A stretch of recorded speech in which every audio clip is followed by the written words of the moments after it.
When I first moved into that little apartment complex, I didn't think much of it. The place was quiet, tucked away from the busy streets, with only a handful of tenants scattered across 2 floors. I was 23, still learning how to live on my own, and honestly, I was just grateful the rent didn't eat me alive. It was on my very first afternoon there that I met her.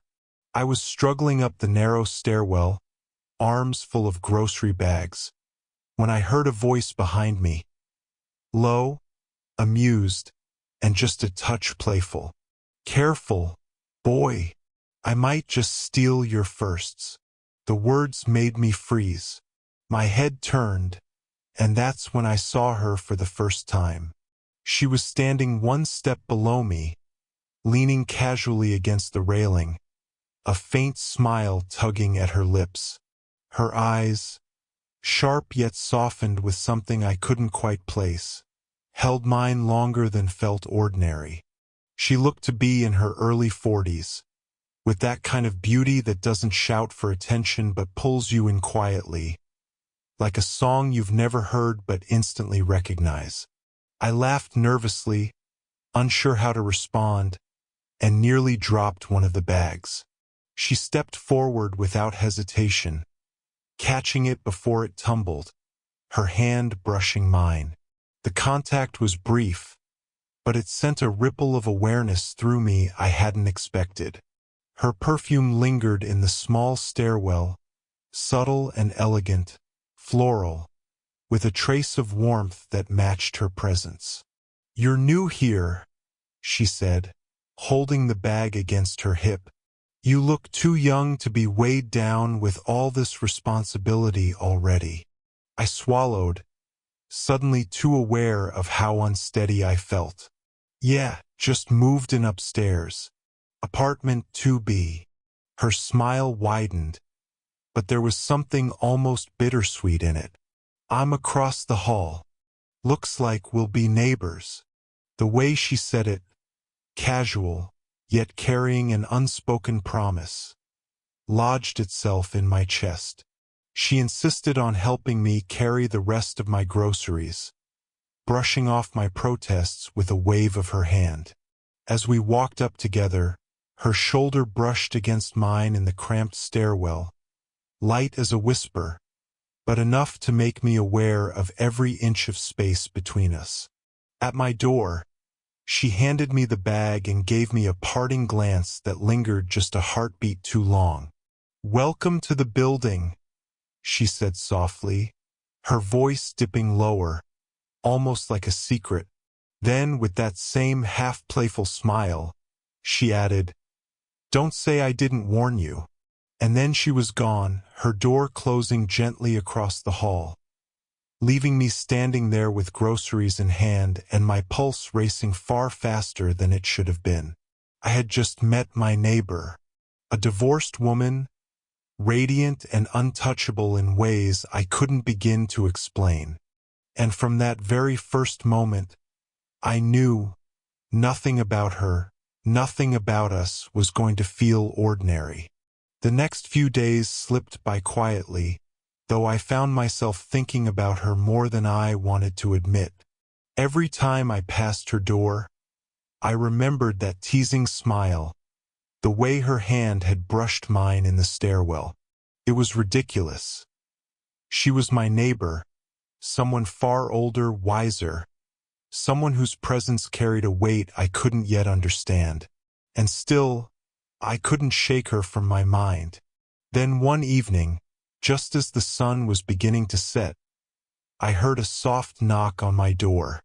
When I opened it, there she was, the woman from across the hall.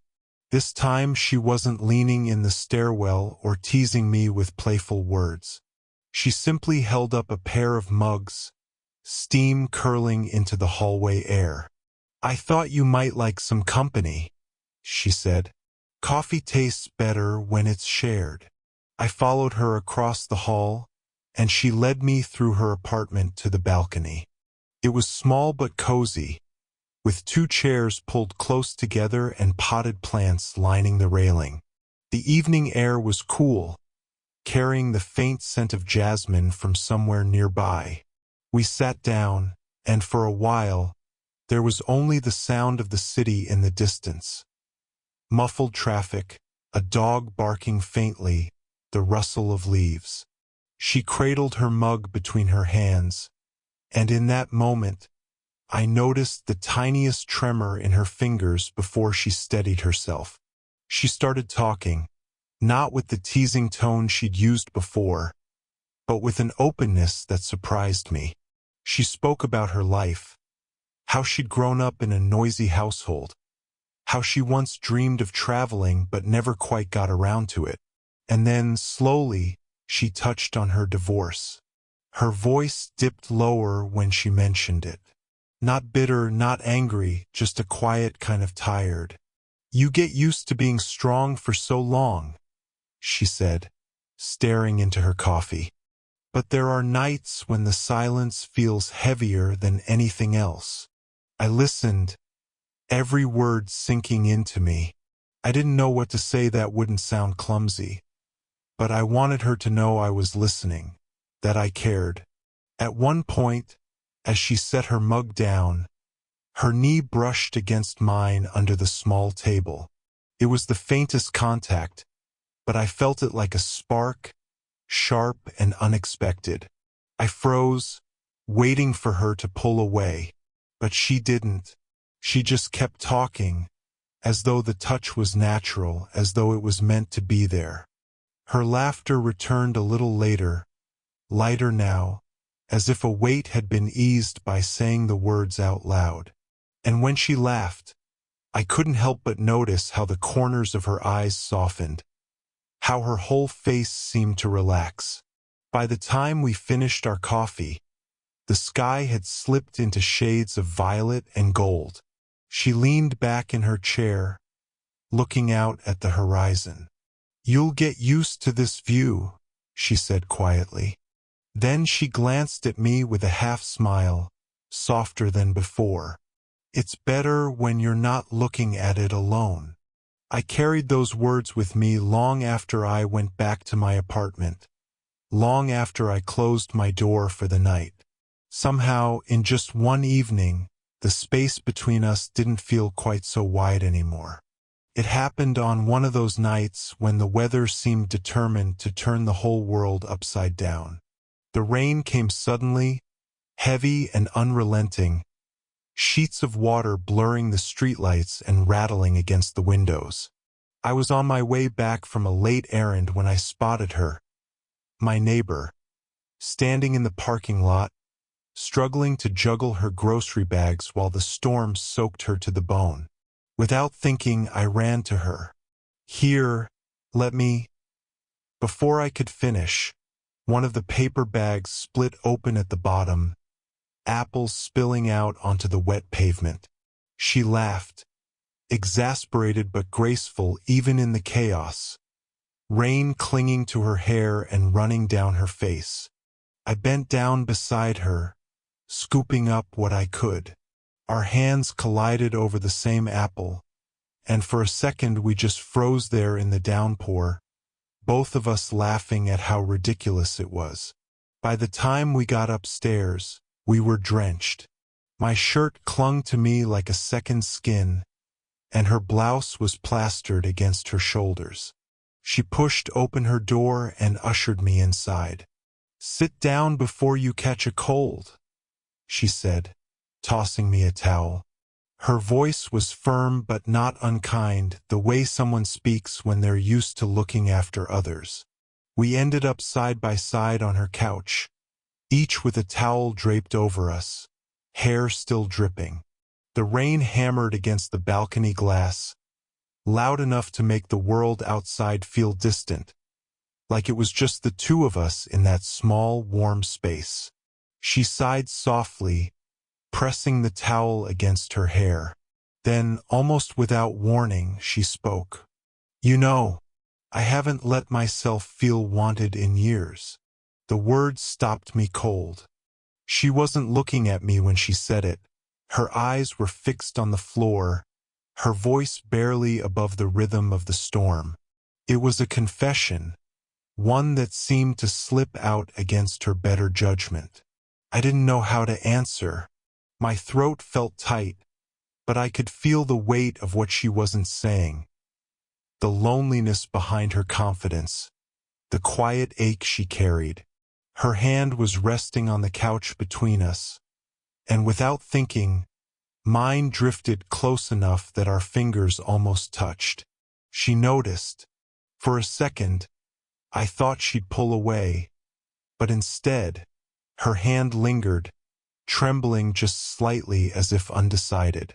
The warmth of her skin, even through the dampness, traveled up my arm and lodged deep in my chest. It wasn't just attraction. It was something heavier, something that demanded patience. She let out a shaky laugh, shaking her head. Listen to me, pouring my heart out to a boy who barely knows me. But I wanted to know her, more than I had ever wanted to know anyone. The storm outside raged on, but inside, sitting close enough to feel the heat radiating between us, I realized the storm wasn't only outside.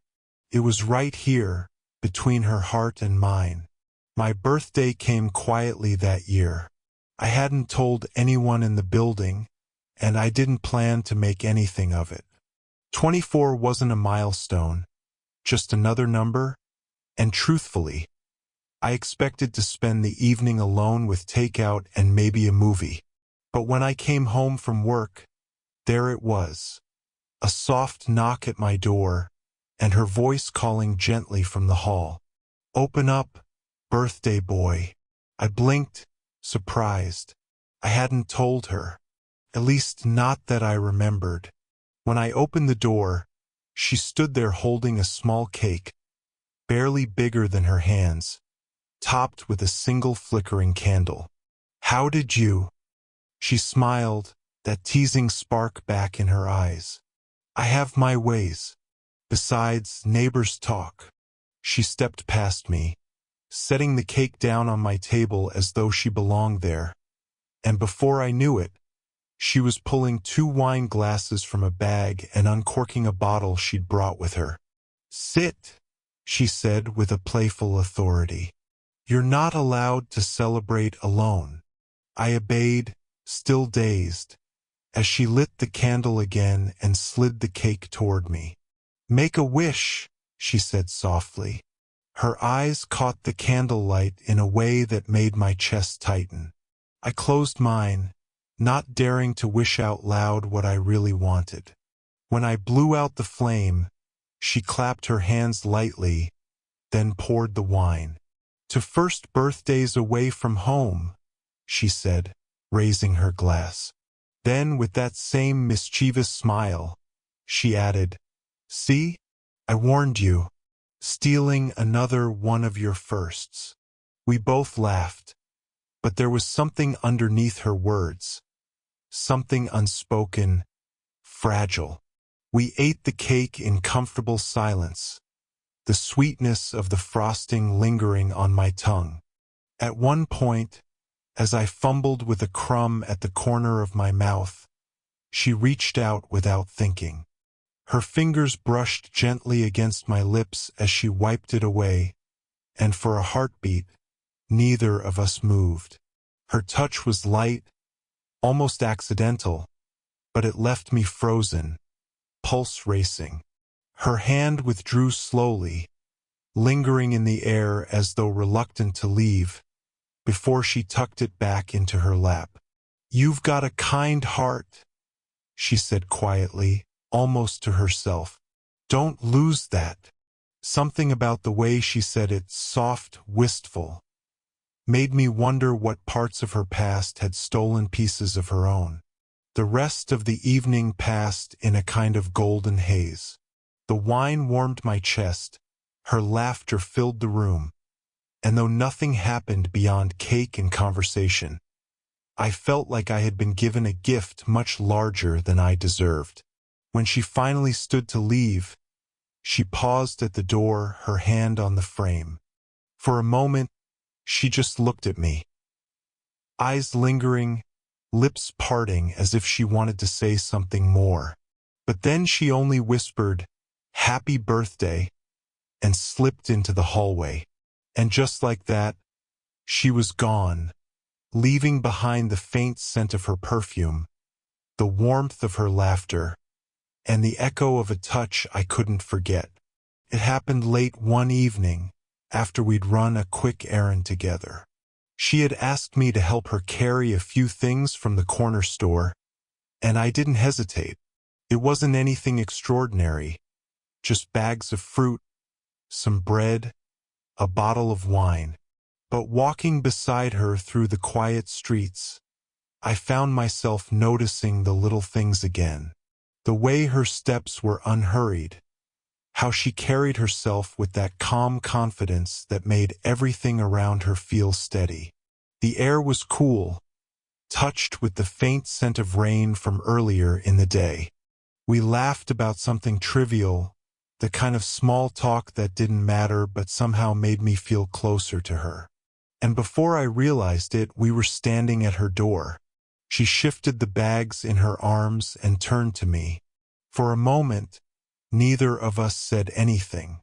The hallway was quiet, except for the low hum of a light bulb and the soft rhythm of her breathing. I should have said good night. I should have stepped back, given her space. But instead, I stayed there, caught in the gravity of her presence. Her eyes met mine, steady and searching, and I felt the air between us change, thickened, charged with something unsaid. She tilted her head just slightly, lips parting as if to speak, but no words came. I realized then how close we were standing. My hand brushed hers as I reached to take the last bag from her arms. My fingers lingered, trembling, and I knew she felt it because she didn't pull away. Time seemed to stretch. My chest rose and fell too quickly, my heart racing so hard I was afraid she'd hear it. And then she leaned in. Only an inch, maybe less, but enough to make my breath catch. I could feel the warmth of her so close, the faint scent of her perfume wrapping around me like a quiet snare.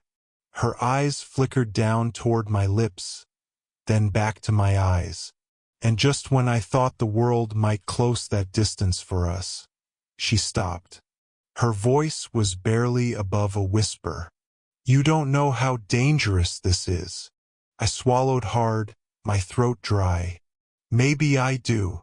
Her lips curved, not into a smile but something softer, sadder. She pulled back just a fraction, her hand brushing my arm before falling away. The spell broke, leaving the space between us wide again, though my heart still thudded against my ribs like it hadn't noticed. She unlocked her door slowly, as if reluctant to end the moment. Before stepping inside, she glanced at me once more, her eyes heavy with things unspoken. "Good night," she murmured, and the door closed gently behind her. I stood there in the hallway, staring at the wood grain of her door, every nerve in my body still alive with the ghost of what almost happened. It hadn't been a kiss, but it had been close enough to change everything. The days after that almost kiss were heavy with silence. I'd gotten used to seeing her almost daily, in the stairwell, on the balcony, or sharing coffee late into the evening. But now her door stayed closed. No soft knocks, no teasing remarks, no small excuses to pull me into her world. At first, I told myself it was nothing. She was busy. Life happens. But as the hours stretched into days, the distance became impossible to ignore. Every time I passed her door, I felt the weight of absence pressing against me. Finally, on the third night, I couldn't stand it anymore. I found myself knocking, hesitant, two quick taps that echoed louder than I intended. For a long moment, there was no sound. Then the door creaked open. She stood there, her hair pulled back loosely, a tired expression in her eyes. She looked at me as though she'd been expecting this but wished she hadn't. "You shouldn't be here," she whispered. "Then why does it feel like I should?" The words came out before I could stop them. Her lips parted, then pressed together again. She stepped aside slowly, letting me in. The apartment was dim, only the glow of a single lamp casting soft light across the room. She sat on the edge of the couch, arms folded tightly across her chest. I sat across from her, unsure of how close I was allowed to be. Finally, she spoke. "You don't understand. People talk. A woman my age, a divorcee, seen with someone like you? They call me desperate. They call you foolish. I don't want to be someone's mistake." Her voice cracked at the last word, and she looked down, as though ashamed of her own honesty. I leaned forward, my elbows on my knees, trying to catch her gaze. "You're not a mistake. Not to me." Her arms tightened around herself, as if she didn't believe it, or maybe because she wanted to but was afraid.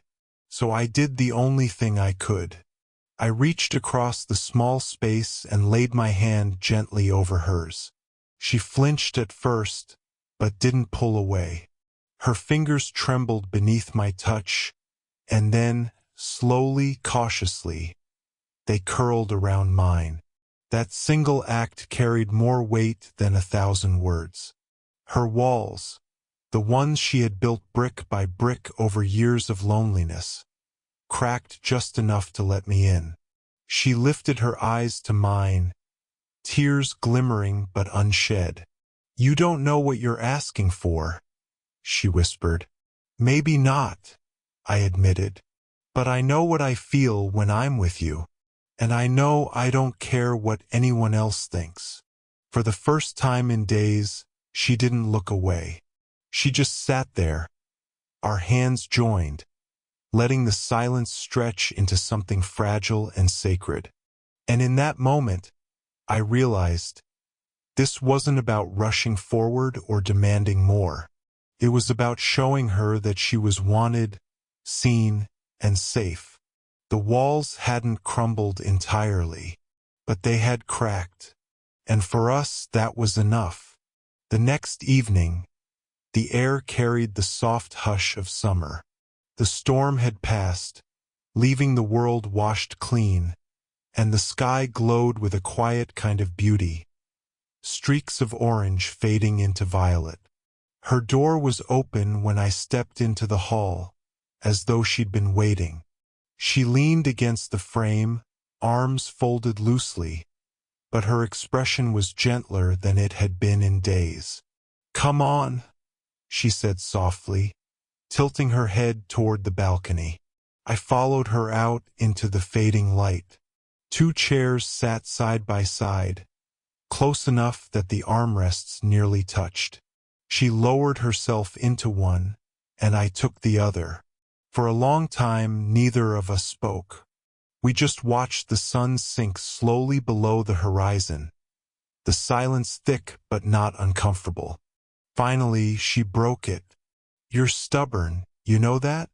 Her voice was quiet, almost affectionate. "Most people would have given up on me by now." "Maybe I don't want to give up," I said. She gave a small, wistful laugh, shaking her head. "Maybe I don't want you to." Her words hung in the air, fragile and real.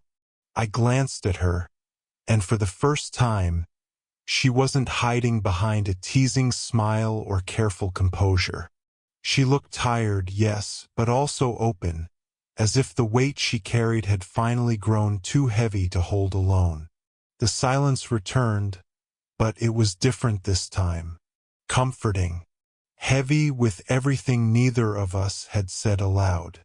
And then, without a word, she shifted closer. Her shoulder brushed mine, warm and steady. Slowly, carefully, She leaned against me, her head resting lightly against my chest. I froze for a moment, caught off guard, then let out a breath I hadn't realized I was holding. Her arms slipped gently around my waist, not tight, not desperate, just enough to anchor herself there. I wrapped an arm around her in return, pulling her in as though she belonged in that space. The world seemed to quiet around us. The only sounds were the distant hum of the city, the rustle of leaves, and the steady rhythm of her breathing syncing with mine. She spoke softly, her words muffled against my chest. Maybe I did steal a few of your firsts, but you've given me something back.